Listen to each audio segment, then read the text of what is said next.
we are accountable to God for our children. We're Mhm. still responsible for them if they're in someone else's care 8 hours a day. Hey everyone, this is Yvette Hampton. Welcome back to the Schoolhouse Rocked podcast. I am back with my guest this week, Nancy Manos, and I'm so excited to have her with me. This has been such a fun conversation already.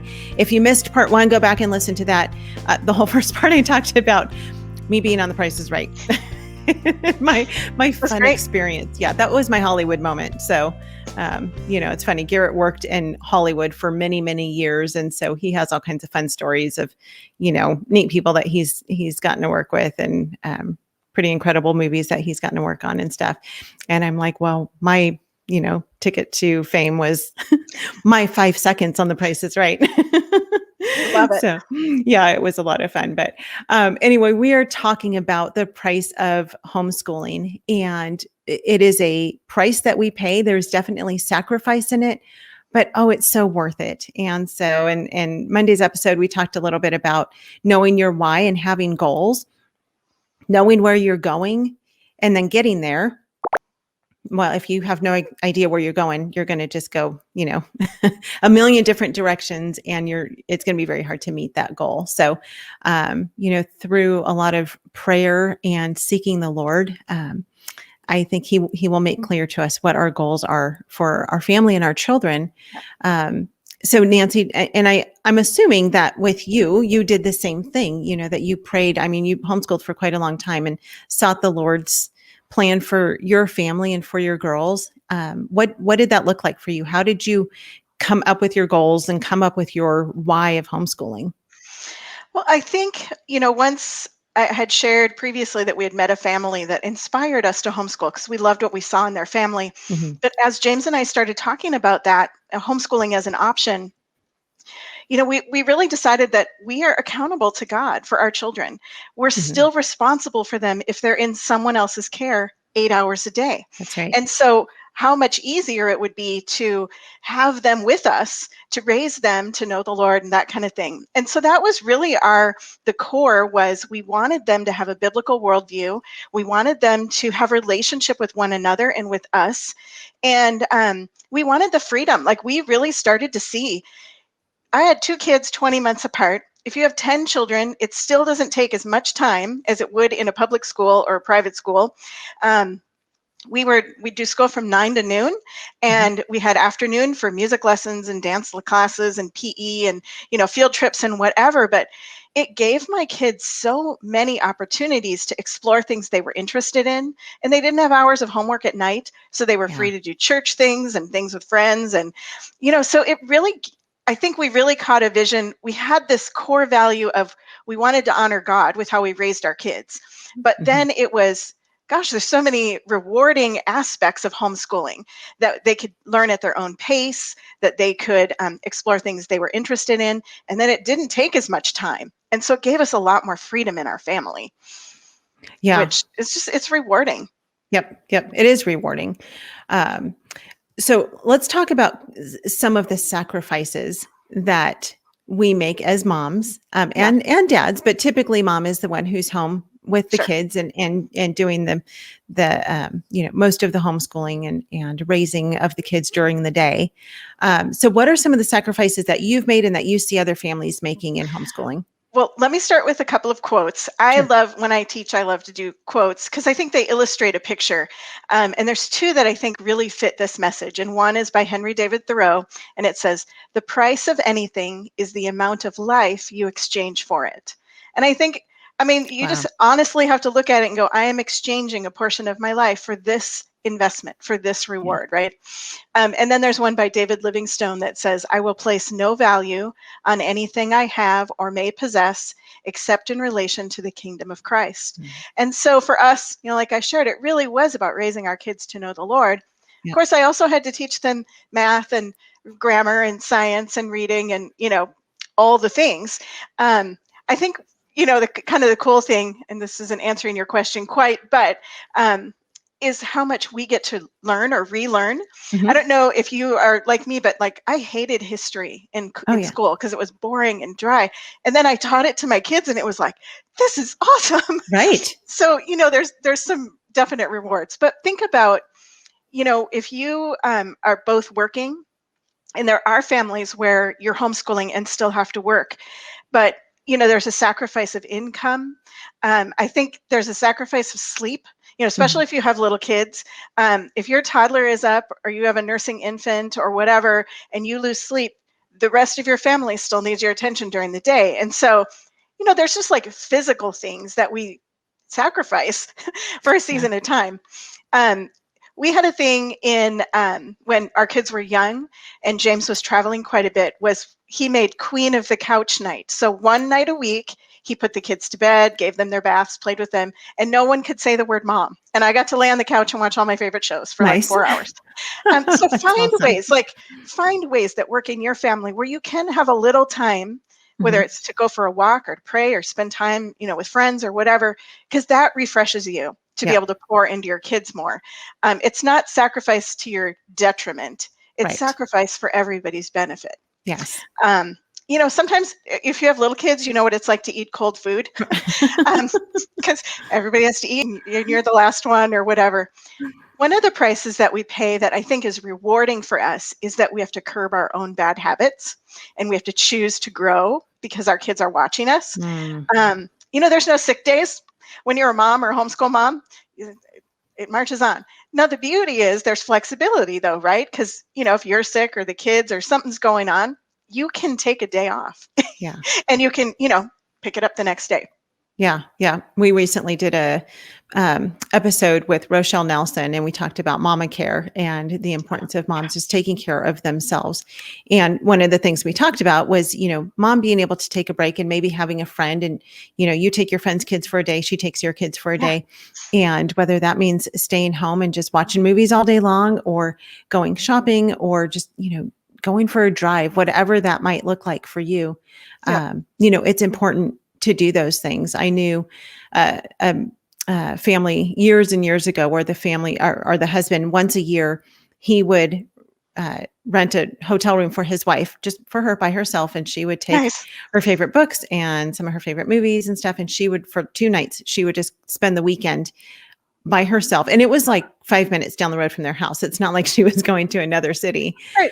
but she just had that time to refresh. And I think that's so good for us because moms do sacrifice a lot, and dads sacrifice a lot. We think about Yes. the sacrifices that our husbands make for us in going to work, getting up early, doing the thing that they do, and then coming home and still having to, be with family. I shouldn't say having to, that makes it sound like it's a terrible thing, but, still coming home and, having their family there waiting for them, and, the kids pulling on his legs and daddy, let me tell you about your day. And, mom wanting to spill all the things that have been going on for the day. Yeah. And so as a couple, it takes Hmm. a large amount of sacrifice together. But the Lord equips us. He gives us what we need to be able to have the strength that we need each day to continue doing what it is that we're doing. So let's take a quick break. We'll be right back. Are you looking for a fantastic online math program that removes the burden of teaching math? Then Teaching Textbooks is for you. Our family's been using teaching textbooks for years, and we couldn't be happier. Our girls say that it makes learning math fun, like a game, and they love that it's interactive. Teaching Textbooks uses step-by-step video instruction and does all the grading for you. The newest version is available now with an app that even works offline. Sign up for the first 15 lessons for free at teachingtextbooks.com. That's teachingtextbooks.com. We are back with Nancy. And again, we're talking about just the price of homeschooling. And it's not a bad thing. It is what it is. I mean, everything worth doing comes with a price tag. And so you've already talked about some of the things that families sacrifice with homeschooling, choosing to stay home with their kids, because it is. I mean, there are a lot of other things that I could be doing. And often there are things I would rather be doing, if I'm being honest. Sure. There are many days I would much rather be out to lunch with a friend, or just laying on the couch reading a book, or watching a movie, or doing something else other than homeschooling. But that doesn't mean that we can't find joy in it. And we're going to actually talk about that a little bit later on. But let's talk about some of, I want to dig in actually a little bit more to some of the sacrifices that come with homeschooling. Sure. Well, I think the biggest one is that you are assuming full responsibility for your child's education. Mm, And that can be terrifying. If you, especially, I always chuckle at the moms who have a 5-year-old and they're panicking about teaching high school chemistry. right. And I think about the Bible verse, that says, give us our daily bread. Uh-huh. Okay, you don't need to know how to teach high school chemistry to your 5-year-old. Right. And God provides what we need when we need it. So he's not going to give you the answer to high school chemistry today, but when you get there, it might be a co-op, it might be a friend who is good with that, and you can exchange a subject. It might be an online or course or something. So there's resources when you need them, but we need to, I think it's sobering, and it's okay that you take the time to really consider that you are assuming responsibility for your child's education. It is a serious commitment, Yep. but it's a good one. I mean, it's totally worth doing, but it isn't just a flippant thing like, I'm going to bring my kids home. And it's okay if it starts there, though, too. I want parents to know sometimes we do start homeschooling out of a reaction to a bad situation. And then you get the conviction of, gosh, this is really rewarding. But yeah, I think they're just carrying the weight of that responsibility can be overwhelming unless you just, I think, treat it as a sacred honor. This Yeah. is something God has, entrusted us to steward. Right. And I think for different Oh, go ahead. parents too, it feels differently. For Yeah. me, that is really hard for me. I mean, in all honesty, the academic part of homeschooling is by far the most difficult part for me because I did not enjoy school growing up. Now I really I enjoy learning alongside my girls, but it's very overwhelming to me, and by all means, please do not hand me a curriculum that has 20 pages of introduction that I have to read to try to figure out how to use that curriculum. Like I just won't use it. Right. I need the Cliff Notes version, or one of my favorite things to do is to find a YouTube video of someone Yes. great who has read the 20 pages of how to do that curriculum. And then Yep. they make a video on it and they explain it to me, and then I can do it, but it is very overwhelming, and it's overwhelming learning how to do the academics Yeah. with your kids because I wasn't a trained teacher, but that doesn't mean I can't teach my kids. Correct. And then, like you said, it is a pretty overwhelming thought to know that, wow, their education is in my hands. And that's where the Lord comes in. That's where I have to just Yes. let it go and say, God, I'm going to give you my best. I'm going to give you my all. And I'm going to trust you to fill in the gaps. I'm going to trust you to get us through yet another day of homeschooling where I know we're not going to get done nearly what I would, hope or what I've envisioned in my mind, but I'm going to trust that the Lord is going to use my obedience and my husband's obedience in doing that. So yeah, so that's hard. That's a good point. And it's okay to, I think the important thing is to look at it and to acknowledge it, and then to ask God to help you with it, because he's the one that's going to carry the load. You just have to be obedient. And so when you can see that, I think there's some freedom there. And you can use outside sources. You can hire a tutor for something that's out, whatever. There's resources. It's not saying you have to do all the things. Although personally, I wanted to be the one doing most of the teaching because it was important to me. But we did have extracurricular and enrichment things that we did. And, it's not like my kids were just home with me all the time. Yeah. I think one of the prices that we pay is that you have to persevere even when it's hard. Mm-hmm. And persevering when it's hard is actually one of the best things you can do. I think our flesh wants to go, oh, it's not working, so I'm just going to stop. Yeah. When the blessing is on the other side of the perseverance. It's on the other side of working through that either relationship issue or helping them overcome a learning challenge. My girls neither were really great at math, and things just took a lot longer, but God gave me creative ideas. Like, okay, instead of having them do it in the workbook where they cried every day, have them do it on the dry erase board, because now it's like an art project. Right. Seriously, he'll give you creative ideas like that.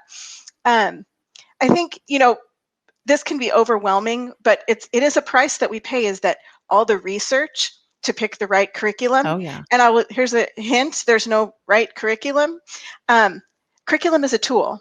Yeah. And resources are tools that you use. And, each kid's going to be different. Like you said about, if the teacher manual comes and there's 20 pages, not only do you need to find something that works well for your children, you need to find something that works well for you, because you Right. have to be teaching it, right? Right. And so all the research into choosing a curriculum, and then recognizing, okay, we either need to push through or we need to change direction, because sometimes it's just not a good fit and you're making everybody's miserable. And sometimes it's we're overcoming our flesh and we need to persevere. So that's where God kind of gives you some direction. Yeah. Yeah. I Um, love that too. We actually just had that happen just in the last week. My daughter was really struggling with one, and it's not that she was struggling with how to do the curriculum. She just really didn't like it. And it was sure. one that I really wanted her to like because I really liked it. But she Yeah. just was like, Mom, I hate this curriculum and I don't want to learn this subject this way. And so I had to just say, okay, you know what? Let's look at this again. Let's Yep. rethink this. And I happened because God is good and he is faithful. I had another curriculum that had been given to me, is brand new, that had been given to me years ago. I mean, like 3 or 4 years ago, that's just been sitting on my shelf. And I said, I have another one let's just look at this one. And she's like, Yeah. I think I like this one. And so I didn't feel like we were completely giving up on it, but at the same Right. time, the girl was sitting there just like, this is the most boring thing in the whole wide world. I hate this. Yeah. And I don't want her to dread learning. No. I want her to love learning. So it's true. Yeah. Not every curriculum is perfect for every family. No. And it's okay to have some trial and error. Mhm. I think it's important to expect that there's going to be some trial and error. Yeah. And that's a thing where I think it's really important that you have good conversations with your husband, if you're, the mom, where, if there was stress, if I felt fearful that I made the wrong decision and I Yeah. spent hundreds of dollars on a curriculum and it is not working and it's making us all miserable, and now I have to go to my husband and he's going to say no, Yeah. I think there's things to overcome there too. And Sure. it's important to get dad on board with the vision for the long haul, for why we're doing this, because then it isn't just about the dollar signs. It's about this is a tool my wife needs to help teach our children. Right. And so navigating that Mhm. is a difficult thing sometimes, but it's really important. Yeah. Yeah. And I do like that you talk about persevering through it, because sometimes we have to do things that we don't like. Yeah. It's life. We Our have to natural push through state math. is not motivation. I mean, we're not Right. naturally inclined unless Right. you are super passionate about something. Right. But not a lot of 8 or 10 or 12-year-olds are going to be like, I can't wait to do whatever. Right. Some are, and those are really fun to teach. But Yeah. you still have to teach the ones that are like, I don't want to do anything today. Okay, Yeah. well, we're still going to do it. So Right. Yeah. And it can be an expensive lesson, like you said, too. yeah, Curriculum I can think cost a lot of money, the things that but we worth it. invest ourselves in, they're rewarding. But Yes. when you think about homeschooling, I think most people do not quit homeschooling because teaching their kids was hard. I think people quit homeschooling because homeschooling plus dinner and laundry Yep. and work and church and volunteering and Mhm. outside activities and making sure that the floor is swept and mopped once a week or something, Right. keeping up on life and homeschooling can be overwhelming. And Yeah. so my biggest thing was getting the kids involved. Like, we all live here, I'm not doing all the work, so Yep. grab a broom, let's go. But just that teamwork can help. But I think there is definitely a price there where you're juggling a lot more. Yeah. Homeschooling is a full-time job and it requires attention and dedication, but all the other things still need to be done too. Right. So are you saying that you mop and sweep your floors once a week? Is that a Uh, thing? I'm saying that when my kids were little, I I'm did just not. But kidding. now, I mean, I have no small people here, Right. so we can go a week. But no, I mean, that would be a nightly thing. Like, Oh, no. it's so I'm fun. saying like you do it every week. Oh, I'm oh like, gosh, I'm lucky if we mop our floors like once a I month. see. Oh, that's funny. We do video calls with our daughter and grandchildren several nights a week, and it's always fun because my son-in-law's job at night is he gets the kitchen back in order, so he's Ah, always Swiffering the kitchen uh-huh. while we're talking. And I like the nightly chores, Yeah. things that help you be ready for the next day. But that's Yes. funny. Yeah. Some things have to go though. If you did sweep daily before, but you have to get some sleep and homeschool and all the things, Right. sometimes you just have to let some things go a little bit longer. And that's Yes. okay.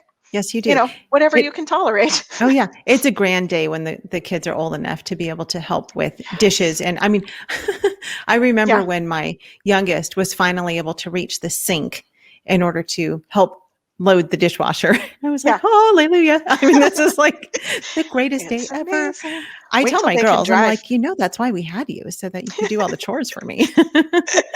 Which of They course feel is not like true. that, but I it's not know, true. I Yeah, know, I know, because we that's make funny. them slave away and like clean their bedrooms and their bathrooms and Right? things like that. I mean, oh my goodness gracious.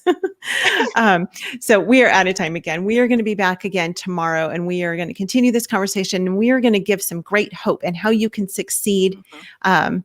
in in homeschooling and paying the price that homeschooling costs. And then we're just going to talk about, is it worth it? Is Yeah. all of this sacrifice, is it even worth it in the end? And Nancy, I love that you graduated your girls already. And so you get to talk about it from that end. We're still in the thick of it right now. And Yeah. so I need moms like you to go before me and just say, yep, it's going to be worth it. It's going to be worth it. So we're going to talk about that some more tomorrow. Cool. Nancy, thank you again for joining me today. People can find out more about you at nancymanos.com. It's Yep. NancyManos.com. And we will put that link in the show notes. Thank you so much for joining me again today, Nancy. And for those listening, thank you guys again. You're a huge blessing to us. Please, please, please go leave a review for us on the podcast. And if this podcast is an encouragement to you and you would like to help support the ministry of Schoolhouse Rocked, we would love that. Go to schoolhouserocked.com and you can make a tax-deductible donation there on the website. We are so grateful for those who do that because this ministry is not just done by us. It is a group effort by the homeschool community. And without donations and sponsors, we cannot make this podcast happen. And so we're grateful for those of you who continue to donate and just support us in that way. And we would just love your continued prayers as well as the Lord continues to just move us forward with this ministry and open up new doors and exciting things happening. And we are here to serve you and encourage you in whatever way we can. So let us know if we can do that. You can always send us an email at podcast@schoolhouserocked.com. So thank you so much. We will be back tomorrow with Nancy. Talk to you then. Bye.